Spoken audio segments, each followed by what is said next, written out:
it feels good going on the pitch knowing the fans have my back. I can feel it when they're singing my name and cheering when I do some good plays or whatever. So that's motivation, and it really helps. So I thank the fans every time for that.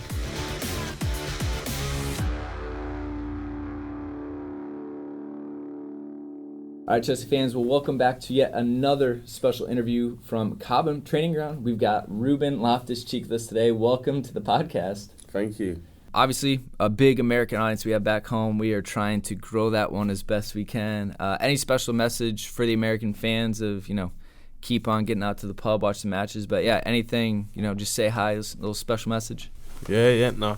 Hi, guys. I just want to say thank you for the support, and we hope to grow our fan base in the US as much as we you can, and keep supporting us, and we'll keep trying to deliver. So thank you, guys. But as we look into this, it's a pretty unique opportunity for us, obviously, to sit down, and I think a lot of people know you as the footballer, right? We know the story, but what else about you outside of football is probably the one thing that people don't realize? Are you a classical pianist? What's that one thing you got going? I wish. No, I actually learned the guitar for a bit. Oh, nice. Yeah, but I haven't done that in years. So, but I'm pretty chilled guy. Outside of football, I like to chill out, do chilled things, cinema and stuff like that. Sure. I like other sports. I really like tennis. Really? Yeah, and I'm yet to go to a tennis game, so looking forward to going to tennis games hopefully soon. But yeah, I like all sports. My uncle's a big rugby fan. All right. So kind of a sporty family. Sure. Yeah. That's nice. That's awesome. So what would be, you said you like the cinema movies, so what was your favorite movie of 2018? Favorite? One of? I don't know. I really liked what was the one with Leonardo DiCaprio? It was a long movie. Was in the woods? Yeah. The Revenant? Yes. Yeah. I really liked that. That was a bear attack was crazy. Yeah. Mad, wasn't it? Yeah. So I don't really watch too much series now. I prefer to watch movies. I've watched Prison Break and Breaking Bad, Suits. Suits is good. So yeah, I've watched those, but I haven't really got into series right now. So you're not into the Netflix scene? Nah. No. All right. Well, no worries. What about? Do you consider yourself a sneakerhead? Do you have a ton of trainers? Is that something you're into? I have a few, but not. I'm not getting the latest out. And who's the sneakerhead on the team then? Ross. Oh, not even a hesitation. Ross. Immediately. Ross Barkley. Ross the boss. He's Barkley. probably got about 5 colours in each shoe. Whew. And he's got every shoe. There's always one on the team. Last year we talked to William, and he's like, "Oh yeah, I like the Jordans." And then we're like, "Do you have more shoes than your wife?" He's like, "Yeah, hands down, absolutely." Yeah, but definitely Ross on that one. All right. What about the rest of fashion? Are you big into fashion in general, or is this something that you're just kind of eking your way into a little bit? No, I'm not really big in fashion, really. There's a few players that come in, try hard every day. You don't have to name names if you don't want to. Nah, but I'm tracksuit every day, man. Chilled out. There's nothing wrong with that. That's the sorry approach to it, right? Yeah. Tracksuit. Have you been to Babbo? You been to David's and Williams restaurant yet? No, I haven't. Oh, I haven't been yet. We're gonna look for a recommendation, but we'll table that one then. Yeah. All right. So obviously, all of us know. So you joined the club in 2004 at the age of 8, right? Yeah. All right. Heard this story before. What makes playing for Chelsea so special to you? So as fans, I think that we can recognize just a little bit more when it comes to you. You can tell that you're really, really excited when you do get the opportunities, you do get out there. I guess we don't know really the why from your side of it, why is it so special besides all of the years and the hours and put in? I think, well, first of all, I love playing football. It's been, my hobby since 8, and even before that, I was at Chelsea development centres. in Catford, where I grew up, which is in London. So that was before I signed, for Chelsea at 8, and then I think at that age to about 11, 12, it's all about fun. It was so fun. I had great friends in the team, and our team used to batter everyone, and we'd win the. I don't think there was a league that young, but we'd win every game, and then it starts to get serious, and people get released, and my friends were getting released, and then I kind of had that talk with my parents, like, you want to do this seriously, and then you kick on from there. So for me, working hard all those years to then get into the first team and play in front of thousands of people at Stamford Bridge and then scoring, it feels so amazing. So that's the passion I have for the sport and Chelsea Football Club. I mean, I can't imagine, obviously, like you said, like friends are coming and going along the way, and you're like, all right, am I going to sacrifice a lot of this? Like, we going to do it? All right, and just poured into it. It was just, it was like that. Friends would get released. Heaven forbid, go to another club. Yeah, I think Chelsea was at the top. So anyone who would get released would go to a Charlton or... Sure. You know what I mean? So, they still play football now, but not at Chelsea. When you first started, kind of thinking back to the youth team days, which players were kind of around to help guide you? Is there anyone that kind of sticks out in particular? Yeah, definitely. When John Terry was here, obviously he off his own back had a big part in the youth team 21s. He always came over to support us, and when I was in the even under 16s, I used to go across with the first team to train. He'd always be the one to introduce you to the players and help you settle in, if you know what I mean. So John was a big part of that, and especially from when I moved into the dressing room. Sure. At 18, it was a big step because all these big players around you. You come from the youth team. So he was a big, massive help. Sure. Anyone else besides JT? I mean, to his credit, right? He was the man. He's everywhere. He was always there for us. Yeah. So he's the default answer, but maybe who else was someone that we didn't know about that was always around the youth? Not anyone I can think of, to be honest. That's fair. I think because John came through the system, he knows what it's like. Yeah. So I think he had that empathy to help us out and stuff. So I think he that's why he done it. Yeah. Brilliant. So I think a lot of us, maybe in your situation, started as a fan, and so when you kind of made that transition or were making the jump into Chelsea, who were some of the people that you were excited to actually go see and watch and learn from that you have been watching, from the stands or maybe previously? It's okay. You can say you're a bit of a fanboy, but, like in the locker room when they're done, the selfie, like, look who I'm sitting next to. No, it was when I used to go and train across with the first team. I used to try and find the pictures. I trained with Lampard and stuff like this. But as you get older, you get used to it, and they just become people. Just friends and just teammates, which it's good to look back on because you kind of get starstruck when you're young. But I used to in the academy. I used to study Lampard a lot with the coach, because one of the things they wanted to get me scoring goals, and Lampard was obviously the best at that, best midfielder at that. So I used to watch him a lot, and we had like computers with clips on, and then to go and train with him and see what he's like in training, which he was fantastic. So it was really good for my development. Are you surprised he made the transition to coaching? Did you think that was going to ever happen for him? I wasn't sure.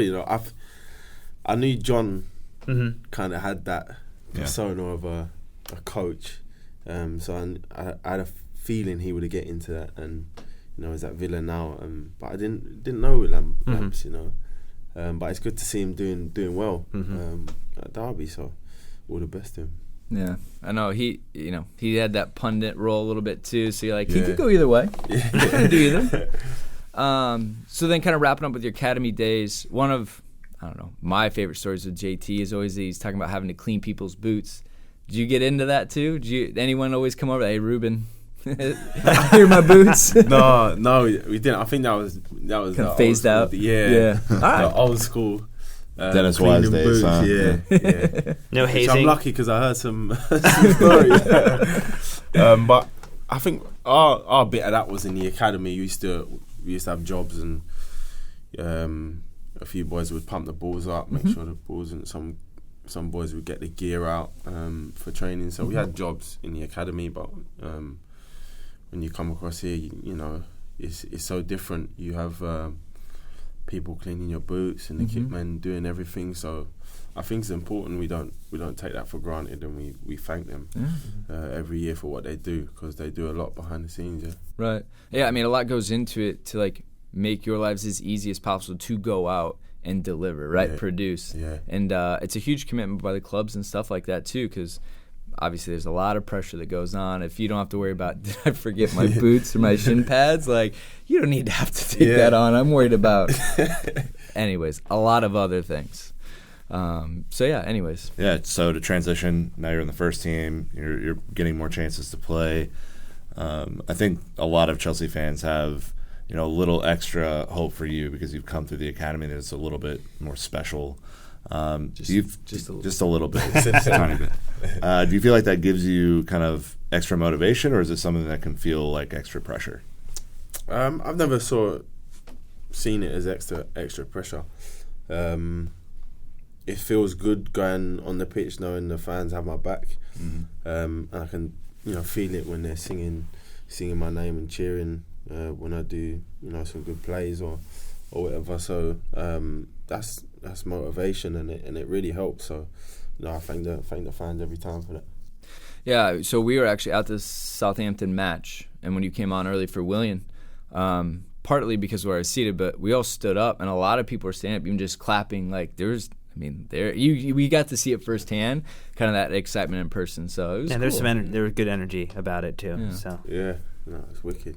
So obviously a lot of characters in the locker room. You know, seems like at least from the Instagram stories, people love to play their music. And so who would you say is like the DJ in the locker room right now? Vic. Yeah? Really? Interesting. Nice. Yeah, Vic is always putting his music on. And What type of music does he choose? Vic or Tony? Okay. Yeah. Yeah, I can see Tony. Because I he can loves see to that. dance, right? But Vic, he plays his music, but he plays the same song same song every time. He's People a are like, walking "Come on, Which song? Yeah. I'm a walking one-hit wonder.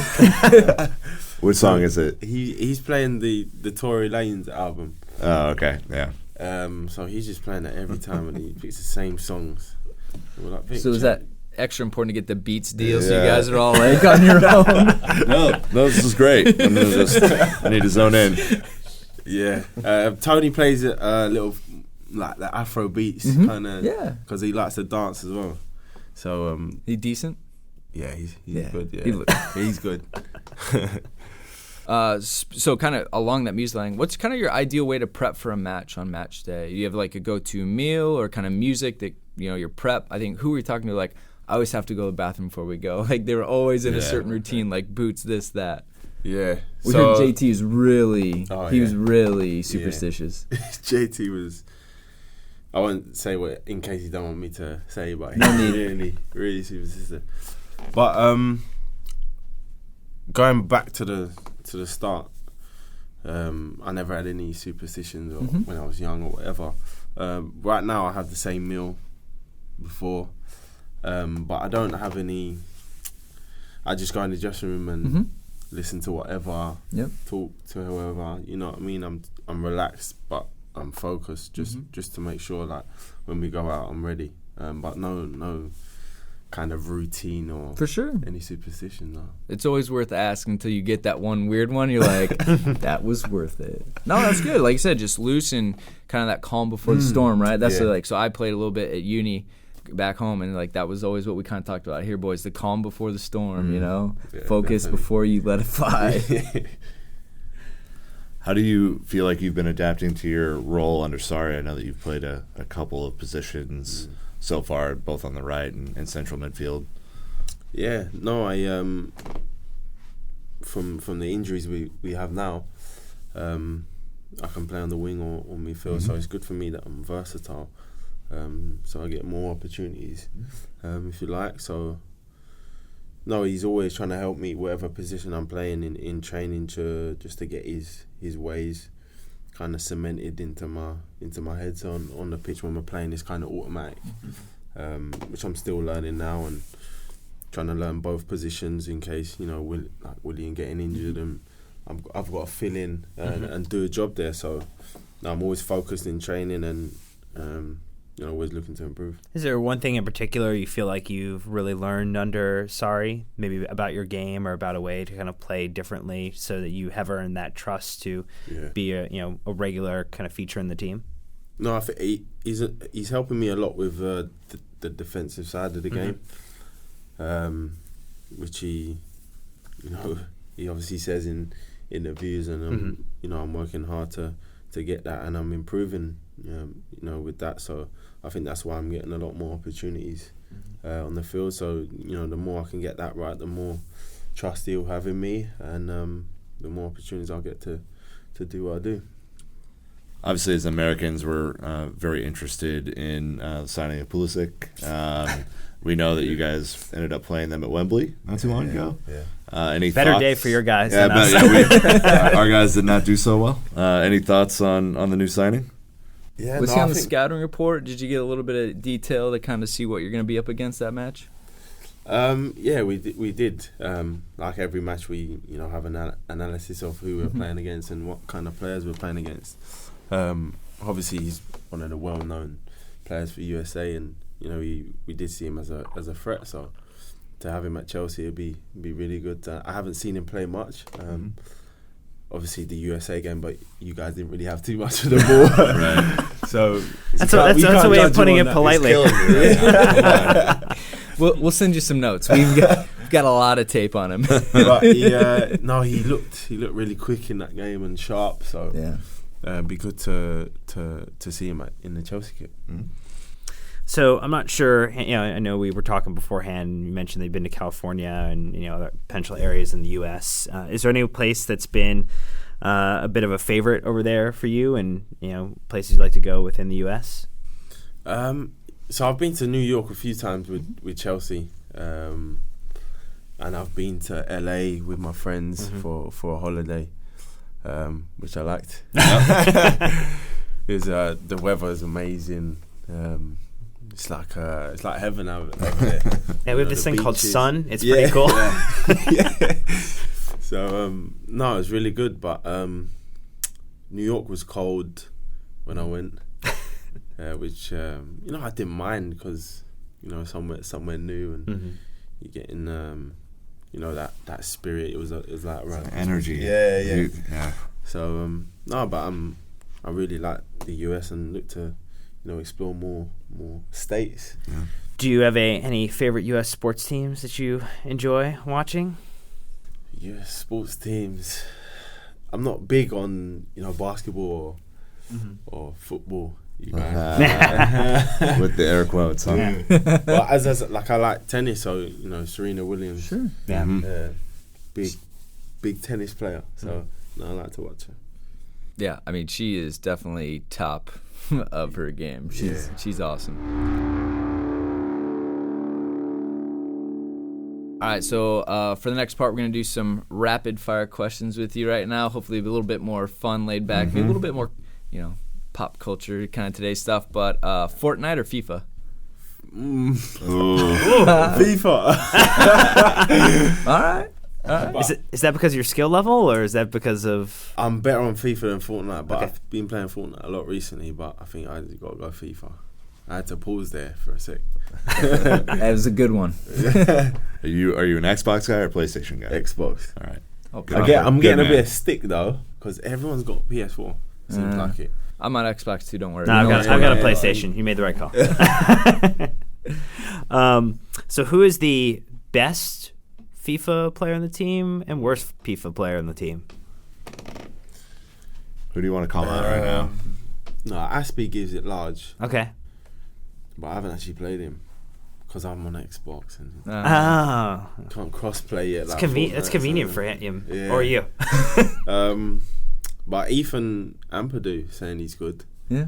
But I still need to test it out though, because I reckon I'd beat them. So. What about Fortnite? Who's the best and worst on the team? I don't know with Fortnite. Not many boys play Fortnite in the team really. But over at England, all the boys play Fortnite. Well, we saw that on the World Cup coverage. Yeah.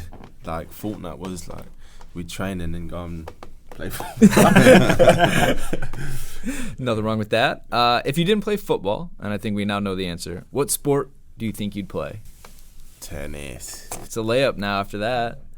Smashing serve, huge forehand. Yeah, huge serve, I think. I bet. Yeah. Long arm. All right, in the hip-hop realm in the United States, are you more of a Drake guy or are you more of a Kanye guy? Now that they've had their little beef. Drake. Yeah. I'd have to say Drake. What do you think is harder to win, the Champions League or the World Cup? World Cup. I'd say World Cup because it obviously every 4 years and the pressure's a lot because Champions League every year, obviously top teams, but World Cup is something about it where the nerves and any team can come up with a win, like Japan in the World Cup, like that pushing Belgium. Yeah, like it came out of nowhere and stuff like this can happen. So it's something about the World Cup where I say it's got to be World Cup. How was that? I mean, unreal experience, something that like we can only touch from afar as fans. Like you're getting the call up, you're getting to go there to play semifinals. I mean, what was that ride like? I mean, personally, it's magnificent. Yeah. No, it was amazing. Honestly, I can't describe how it felt because over there we was in this kind of bubble where we're focused and my mum was ringing me saying you don't have a clue what it's like back at home. Like it's actually nuts. Like people are raiding IKEA, like jumping on like sofas and stuff. One popular song being played on repeat. Yeah. So it was a good feeling to know that we was putting hope in back in England and the fans. So and to go there and play. I think as a team we didn't feel too much pressure. We kept it light-hearted and just go there to play football and obviously get into the semis. We're so close to getting to the final, but next time. How do you think having Gareth Southgate there was beneficial for you? Do you think that he was able to kind of offer again some additional recommendations on your game and how you play? Yeah, so I've worked with Gareth for a long time now. From when I was 19, I think, which was when I went to the under 21 Euros for the first time. So I've worked with him a long time, and he knows my game, and I know him as a person and a manager. So, and I think he works well with the group, and he's doing really well. So, I wish we have some good games and some good runs soon. Probably also helpful to have Steve Holland there as well. That must have been nice to kind of see him come in with Southgate's crew. Yeah, I've worked with Steve for a long while as well, so had to have them two there, always trying to help me. And like I said, Gareth knows my game, and Steve will know me even better. So to have them there really help. Final question from me: if you had one area of your game that you'd want to improve over the next 6 months, what do you want to do? I'll say two. All right. I'll say two. So, obviously my defensive positioning and kind of defensive awareness. I'd say which one I'm working with the manager and Zola a lot on, which will help me play more and have give the guys more trust in me, but also to score more goals. I think that will improve my game a lot. So. Those two aspects of my game I'll look to improve over the next 6 months and for however long I'll play. So No, it's brilliant. Again, Ruben, thank you so much. Thank it was you, a fantastic chat. That was fun. Awesome. All right, well, until next time, Chelsea fans, what a brilliant interview. Really appreciate all the time you gave us, Ruben. Yeah, you know what to do. Keep the blue flag flying high.